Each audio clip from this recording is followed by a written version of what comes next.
అబద్ధాలు ఎవడైనా చెబుతాడు. చూడడానికి జెంటిల్మెన్ లాగా ఉన్నావు, పక్కని బేగ్ అనేది తిరుగుతున్నట్టు వేస్ట్ పిల్ల. కానీ అబద్ధాన్ని కూడా మైకులో అరిచి చెప్పేవాడికే ఓ రేంజ్ ఉంటుంది. అలాంటి రేంజ్ ఉన్న వ్యక్తి మన సీఎం గారు.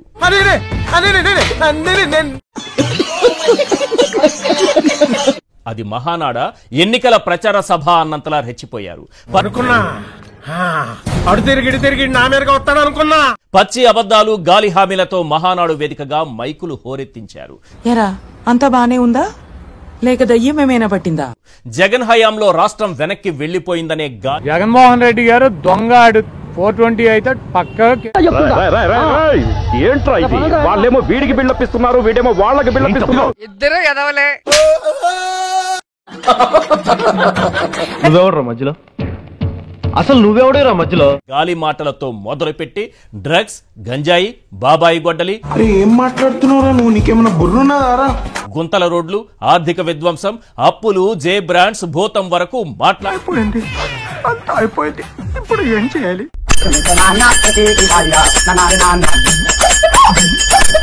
మాట్లాడి ఇంతటితో ఈ సుత్తినాడు సమాప్తం అన్నారు. అంతే. ఫస్ట్ స్టాండ్ ఆపండ్రా బాబు, జురాసిక్ పార్క్ లో డైనోసార్ లాగా వదులుతుండు.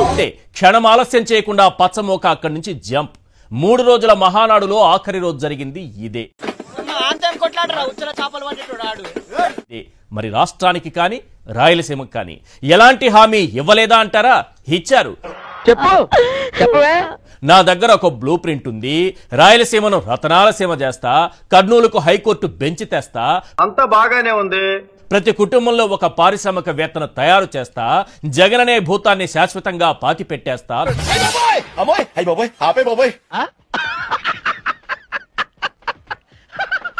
అన్నారు. అక్కడితో రాయలసీమ డెవలప్మెంట్ అయిపోయినట్టే అన్నట్టు మర్చిపోయా.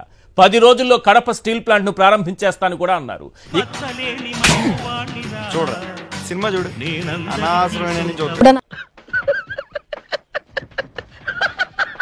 ఇక లోకేష్ ఏం మాట్లాడలేదా అంటారా? మాట్లాడారు. తనకు బాగా ఇష్టమైన తల్లి చెల్లి సబ్జెక్టు గురించి మాట్లాడారు. రెడ్ బుక్ ను చూసి అందరికీ తడిచిపోతోందని కూడా అన్నారు. ఎర్ర బుక్ అని ఏడుస్తున్నారు. రంగు చూస్తేనే వణికిపోయే పరిస్థితి వస్తుంది. ఆ పేరు వింటే నాకు లీకేజీ ప్రాబ్లం. మొత్తానికి 3 రోజుల జగన్నామ స్మరణ ముగిసింది. మనం అంటే అంత లైకింగ్, మరి లైకింగ్ తలకాయ ఊళ్ళో అంతా అప్పులు చేసినట్టుగా కనపడితే చెప్పమన్నారు. కనపడలేదని చెప్పండి. ఇదంతా సరే, మరి మా సూపర్ 6 సంగతి ఏంటి? ఇస్తారా ఇవ్వరా అంటారా? ఈ 3 రోజులు జగన్ ను తిట్టకుండా తిట్టారు కదా. నీలో బేసిక్ సెన్స్ ఉంటుందనుకున్న ప్రతిసారి నువ్వు నన్ను డిసప్పాయింట్ చేస్తూనే ఉన్నావు. ఇక సూపర్ 6 సంగతి ఎందుకు? జగన్ తల్లి చెల్లి గురించి వాగారు కదా. ఇక సూపర్ 6 హామీలతో పని ఏంటి? మరి లోకేష్ జగన్ కుటుంబంలో తల్లి చెల్లి గురించి మాట్లాడితే నారా ఫ్యామిలీ గురించి వైఎస్ఆర్సీపీ నేతలు ఎవరు మాట్లాడలేదా అని అంటారా? పేర్ని నాని ఉండనే ఉన్నారుగా. మీరే వినండి, లోకేష్ ఏమన్నారు, పేర్ని నాని కౌంటర్ ఏమి? తల్లిని చెల్లిని మెడబట్టుకుని బయటికి ఎంటేసింది ఎవరు? సొంత బాబాయిని లేపేసింది ఎవరు? ఎందుకు సార్ పాతగాయని మళ్ళీ రేపుతారు?